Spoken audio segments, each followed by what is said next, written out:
हे दोस्तों, काफ़ी लोग कहते हैं मैं दिन में 11 से 12 घंटे पढ़ता हूँ, पर एग्जाम में याद ही नहीं आता।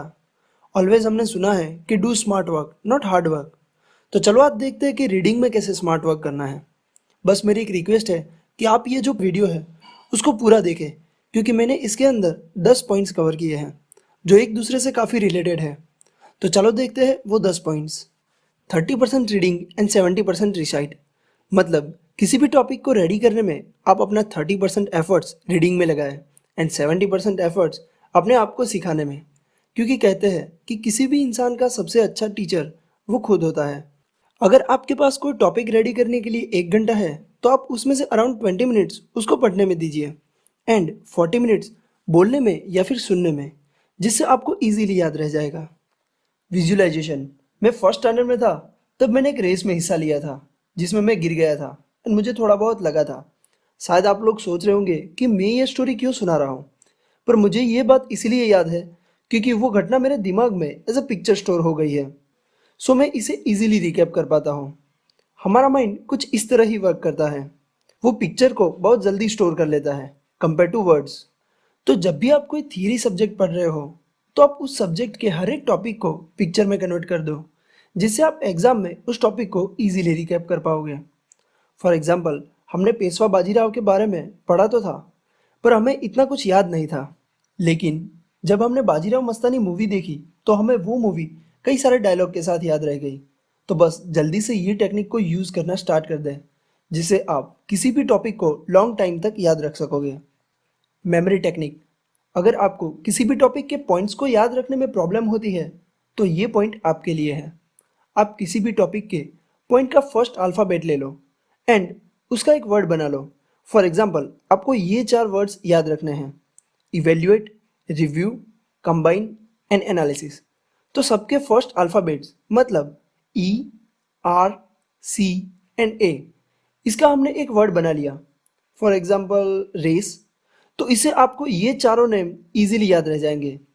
तो आप आपकी स्टडी में भी इस टेक्निक को यूज़ कर सकते हो, जिससे आप इजीली सब पॉइंट्स को याद रख सकोगे। डिस्कशन।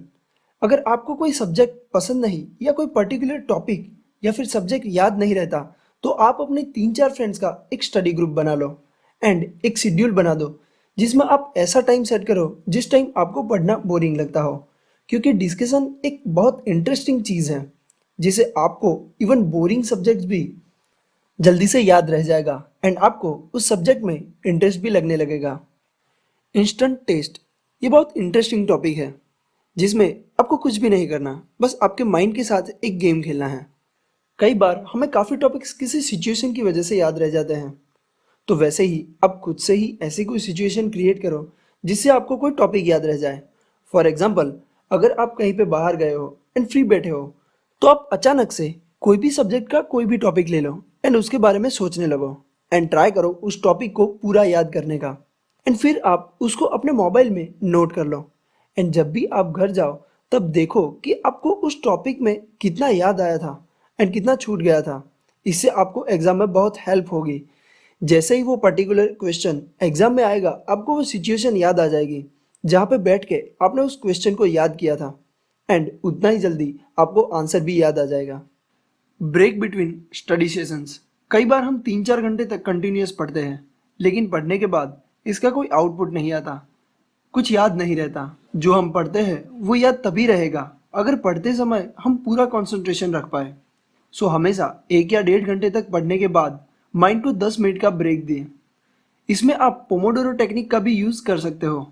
पोमोडोरो टेक्निक ये बताती है कि आप हर एक 25 मिनट के स्टडी सेशन के बाद एक ब्रेक लें एंड ये टेक्निक से काफ़ी अच्छे रिजल्ट्स भी आए हैं। तो आप इस टेक्निक को भी अपनी स्टडी में यूज़ कर सकते हो। Sleeping breaks. अभी हमने बात की कि हमें 3-4 घंटे कंटिन्यूस पढ़ने की बजाय 1 या 1 घंटे के बाद एक ब्रेक लेना चाहिए। पर मोस्ट इम्पोर्टेंट थिंग कि ब्रेक में हम क्या करें जिससे हमारी एफिशिएंसी भी इंक्रीज हो एंड हम स्टडी से भी डिस्ट्रैक्ट ना हो जाए। तो इन शॉर्ट बताऊँ तो आप सोशल मीडिया से दूर ही रहें एंड आप ब्रेक में 5 या 10 मिनट की नैप भी ले सकते हो। ऐसा कहा जाता है कि जब हम सोते हैं तब हमने जो पूरा दिन पढ़ा होता है या फिर सीखा होता है वो स्टोर होता जाता है। तो इससे आपको ज़्यादा याद भी रहेगा and after an nap of 5 to 10 minutes आप काफ़ी फ्रेश भी फील करोगे। Revision notes.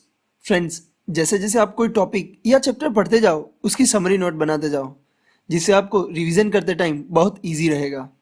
आप वही रिवाइज करोगे जो बहुत इंपॉर्टेंट है या फिर जिसमें आपको प्रॉब्लम आती है, एंड शॉर्ट में लिखा होगा, सो आपका टाइम भी बच जाएगा। एंड हो सके तो उसके पिक्स ले लो एंड मोबाइल में स्टोर कर दो, जिससे आप कभी भी उसको एक्सेस कर सकोगे। Revision at the end of day. अगर आपने अपना शेड्यूल 14 आवर्स का बनाया है तो मेक इट ऑफ 13 आवर। आपको लग रहा होगा कि मैं आपको कम पढ़ने को क्यों कह रहा हूँ, पर क्वांटिटेटिव पढ़ने से अच्छा है क्वालिटेटिव पढ़े। मतलब आप 14 आवर्स में से 1 आवर रिवीजन के लिए रखें। जैसे हमने अभी देखा कि हमें रिवीजन नोट बनानी है, तो आप इस 1 आवर में उस रिवीजन नोट को बना लो एंड आपको रिवाइज भी जल्दी हो जाएगा, क्योंकि आपने वो टॉपिक या फिर वो सब्जेक्ट बस थोड़े ही आवर्स पहले पढ़ा होगा। एंड सुना है कि 5 चैप्टर्स आधे करने से बेटर है कि 3 चैप्टर परफेक्ट करें, जिसे हम ज़्यादा स्कोर कर सकेंगे।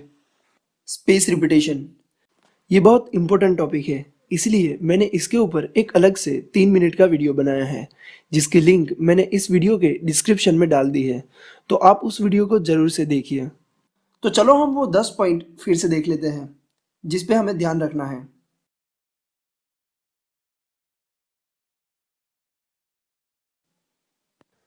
आई होप आपको ये वीडियो हेल्प में आए, एंड अगर आपको ये वीडियो अच्छा लगा हो तो लाइक करें, अपने फ्रेंड्स के साथ शेयर करें, अपने व्यूज़ कमेंट करें, एंड फाइनली सब्सक्राइब करना ना भूलें। Thank you.